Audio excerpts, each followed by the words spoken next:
Olá a todos e todas. Eu sou Ludmila Caetano e fui convidada para falar um pouquinho da minha trajetória no programa de pós-graduação da UF, para falar da minha participação no Laboratório de Geografia Física e um pouquinho sobre a minha tese de doutorado. Vamos lá? Eu trabalho com a interface ciclo do carbono, que é uma interface entre a geografia, eu trabalho sobre um tema que é o ciclo do carbono, que é uma interface entre a geografia e a biogeoquímica. Eu trabalho esses gases e a sua relação em ambientes deglacializados. O que é um ambiente deglacializado?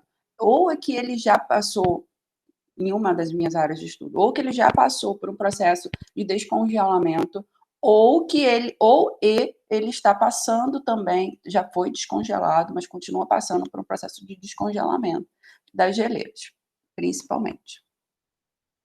Aqui, minha trajetória, eu sou bacharel e licenciada pela Geografia da UF entre 2011 e 2015. 2015 e 2017, eu fiz mestrado em Geociências, com ênfase em Geoquímica Ambiental, pelo Instituto de Química da UF. Entre 2017 e 2021, ano que vem, né, termino o doutorado em Geografia, no programa de pós-graduação de Geografia, e atualmente eu sou pesquisadora do Instituto Municipal de Informação e Pesquisa Darcy Ribeiro, que é um instituto do município de Maricá, região metropolitana do Rio. A minha tese tem o título de Variabilidade de dióxido de carbono e metano nas águas frias do Atlântico Sul e da Antártica Marítima. Eu sou orientada pela professora Rosemary Vieira e co-orientada pelo professor Humberto Marota. Faço parte do LAGEF, Laboratório de Geografia Física, do LAPSA, que é o Laboratório de Processos Sedimentares e Ambientais, do Laboratório de Ecossistemas e Mudanças Globais, que é o LENG. Eu trabalho com a dinâmica mudanças climáticas, ciclo do carbono em geleiras e como isso vai se dar no meio. E aí a pergunta, né, por que trabalhar com gases do efeito estufa? Porque é um processo que a gente está vivendo agora e que tem reflexos bastante representativos, principalmente nas áreas polares. Eu trabalho com os dois principais gases, que é dióxido de carbono e metano. O CO2 ele é o mais importante pela quantidade que ele tem na baixa atmosfera, e o metano pela sua capacidade de captar uma radiação solar. Então, assim, são os dois principais gases e são os que eu trabalho.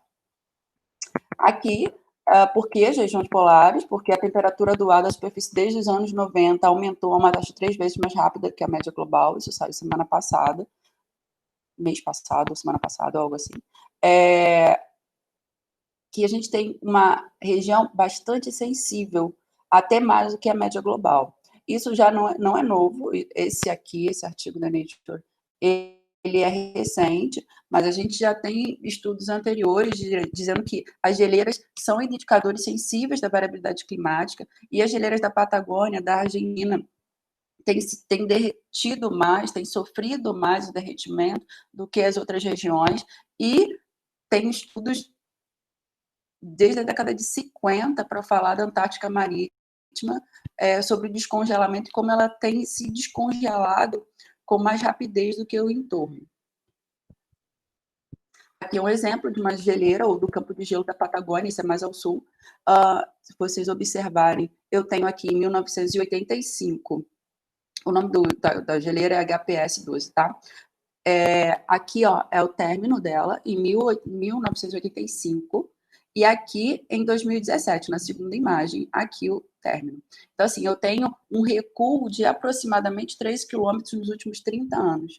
E não é só o recuo, é uma inserção de água, uma inserção de material sedimentar, uma inserção de íons, de compostos químicos, que eu vou sempre deixar ou criar um input, essas geleiras criam um input dentro desses ambientes terminais. E quais ambientes terminais? No meu caso, eu trabalho com dois grandes ambientes, que é a área de baía e lagos. Então, assim, você tem um descongelamento de uma geleira próxima e essa geleira vai inserir material dentro daquele ambiente. E a minha pergunta é a seguinte: esse material que está sendo inserido, água, sedimento, íons, diversos compostos, vai alterar a minha dinâmica do ciclo do carbono naquele ambiente aquático?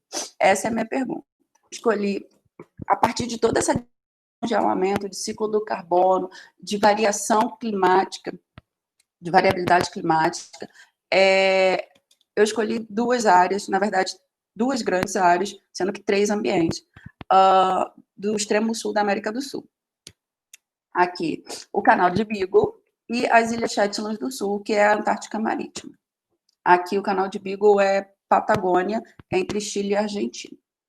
Aqui um exemplo, aqui está em amarelo o canal de Beagle, e aqui a geleira próxima, que também está passando por um processo de aquecimento e descongelamento. Quer dizer, a atmosfera está passando por um processo de aquecimento e ela está descongelando. E eu insiro muito material, eu tenho uma carga de material muito representativa dentro do canal de Beagle. Água salgada, né? Só para deixar claro. Então, eu tenho a primeira área de estudo, o canal de Beagle, entre o Chile e entre a Argentina e o Chile. E as Shetland do Sul.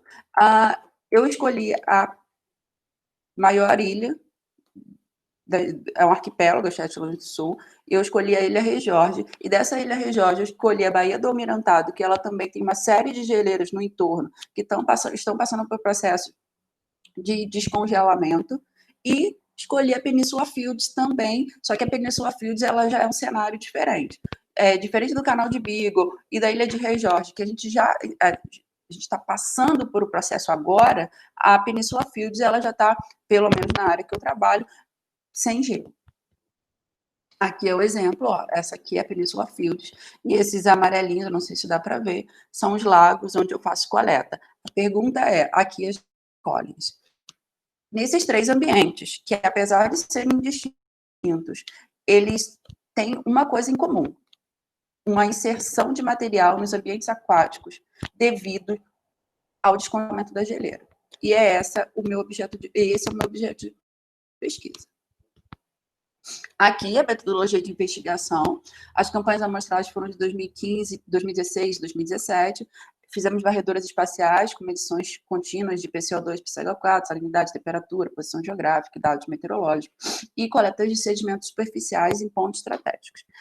Utilizamos o CONTRA, que é o Programa Antártico Brasileiro, para as áreas da Antártica Marítima, e utilizamos o navio Spirit, que é um navio oceanográfico da Espanha, em parceria com a Universidade da Espanha.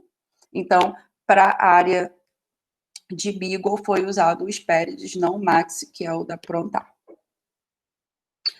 O material é método, nós utilizamos para o PCO2 e para o metano um sistema de bombeamento contínuo, com um equilibrador acoplado e um analisador de CO2 por infravermelho, para temperatura e salinidade, o termossalinógrafo acoplado ao casco do navio, ambos os navios têm. Paleta de sedimento superficial para as áreas de baía, que são mais profundas. A gente usou o boxcore, que é esse equipamento aqui, que é uma draga que você joga pelo navio e ela fecha automático, e a gente puxa e tira. Aqui é o Maxi, é no navio Maxi. Atrás lá é a Antártica. E para os sedimentos de lago, que é na Península Fields, a professora Rosemary e aqui nas fotos, o professor Humberto. Para as partes mais profundas, um testemunhador de sedimento acoplado a um tubo de acrílico, é um tubo de acrílico e um testemunhador. E para as partes mais rasas, pequenos núcleos de plástico de 10 centímetros presos a um tubo de PVC. Isso aqui é um lago, na mesma área da Península Fields, e aqui é um alagado.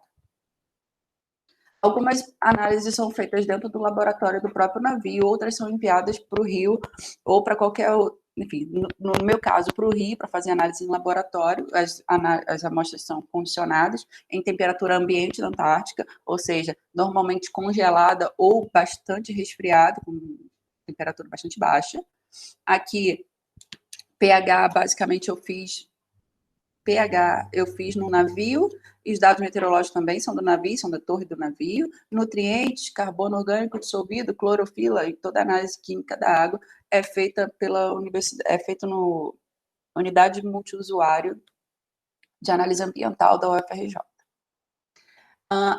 Os sedimentos, nós fizemos todas as análises granulométricas na universidade, na UF, e no laboratório da UF, ou no laboratório da UFRJ, mas Fizemos também taxas de produção de CO2 e metano, tanto anaeróbica como aeróbica. A aeróbica é o método que faz no campo, mas a produção anaeróbica a gente consegue fazer um experimento, e a gente fez no NAB, que é o Núcleo de Água e Biomassa da UF. Aqui é um artigo publicado pelo nosso grupo, né, 2020, que mostra como esse é o meu estudo do mestrado, como aquela região foi publicado agora na Antarctic Science, e mostra que como dentro da própria região da Baía do Almirantado, eu vou ter variações em relação ao ciclo do carbono, ou seja, em nenhum momento eu posso generalizar, e muito menos, generalizar para áreas grandes eu já não posso. Esse estudo mostra que dentro de uma área pequena, que é uma única baía, eu também tenho uma heterogeneidade de comportamento, uma heterogeneidade da variação do CO2. Então, assim, é bastante complexo em um ambiente, apesar de ser, em teoria, um ambiente parecido, que é a mesma baía, tem uma série de geleiras ali, e o input vai ser o mesmo, no entanto, ou relativamente, né, o mesmo, eu vou ter determinadas áreas dessa mesma baía agindo diferente em relação ao ciclo do carbono. Aqui, os nossos colaboradores do Instituto Nacional de Ciência e Tecnologia, o NCT Criosfera, o laboratório da professora Rosemary, que é o Laboratório de Processos Sedimentares e Ambientais, e o laboratório do professor Humberto, que é o Laboratório de Ecossistemas e Mudanças Globais. Além disso, o NAB, que é o Núcleo de Estudo em Biomassa e Gerenciamento de Água, e a UMA, que é a Unidade Multiusuário de Análises Ambientais da UFRJ. A infraestrutura é disponível pelo CNPq e o NCT Criosfera, através do Programa Antártico Brasileiro e do Programa Antártico espanhol, e o projeto é da doutora Rosemary, da professora Rosemary. É isso, muito obrigada pela atenção. Qualquer coisa, estamos aí. Abração.